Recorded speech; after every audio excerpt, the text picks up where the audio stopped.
Heather Terhune didn't struggle for long in deciding on a career. She was 4 years old when she told her parents she wanted to become a chef. Born and raised in Vermont, farm to table was her family's way of life.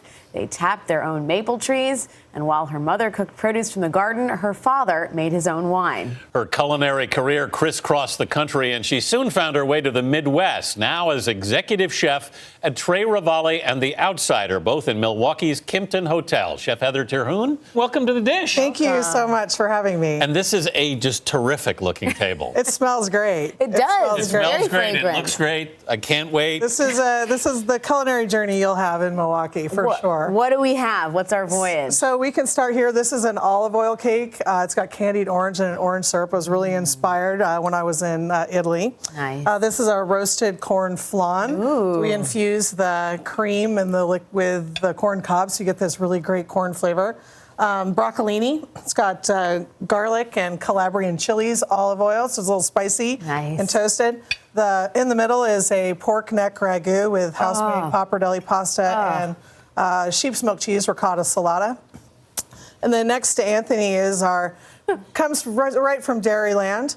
This is a Wisconsin cheese board. So we have some of the best cheesemakers in the Midwest. Yes, we do. The #1 cheese in the world came from Wisconsin. Well. So and today's beverage has a very romantic name. It is. It's Under the Spanish Sun. This is an Under the Spanish Sun? It is. How did you know just where I wanted to be? I know things. Figuratively and in terms of beverages. So it's two kinds of sherry. Sherries make great cocktails. It's got maraschino liqueur, some Peychaud bitters. So it's really light. It's a very nice morning drink. It is. As morning cocktails go. It pairs well with the food, too. So I think it's something you can drink in the morning or in the evening. Whatever hour. So, Chef, we talk about farm to table a lot these days, but you actually grew up understanding what that meant in a really real, practical sense. I did. I didn't grow up on a farm, but my parents really raised. I have 3 sisters and a brother, and we did a lot of foraging and pickling and canning, and I think my parents were just being frugal. Right. But we were, picking fiddlehead ferns and exploring barefoot in the woods and finding things that we could cook and eat. And while you're from Vermont originally, you think of yourself as a Midwesterner? I do. So I moved to Vermont. My parents transferred when I was about 8 years old. So I really grew up in the Midwest, and that kind of solidified for me we grew up in a small farm town. Yeah. I think my dad secretly wants to be a farmer.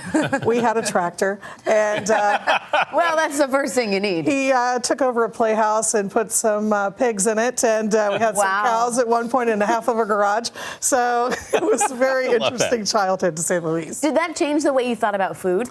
It did. My mom, we grew up cooking and everything was from scratch. We were kids that wanted sugared cereals. We just didn't get them. We grew a lot of our own food, and my dad hunted, and I was the littlest at that time. I was squashing the grapes and having purple feet going to school. But I always wanted to be a chef.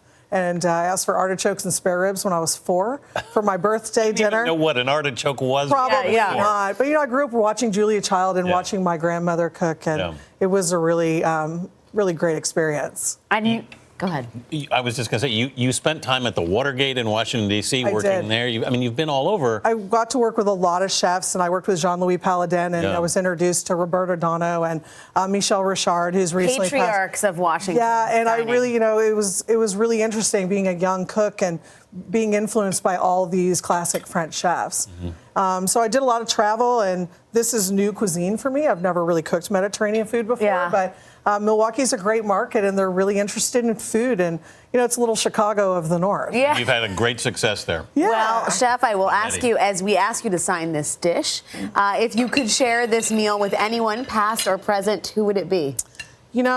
I've been thinking about this a lot. And the one person that always comes to mind for me was Julia Child.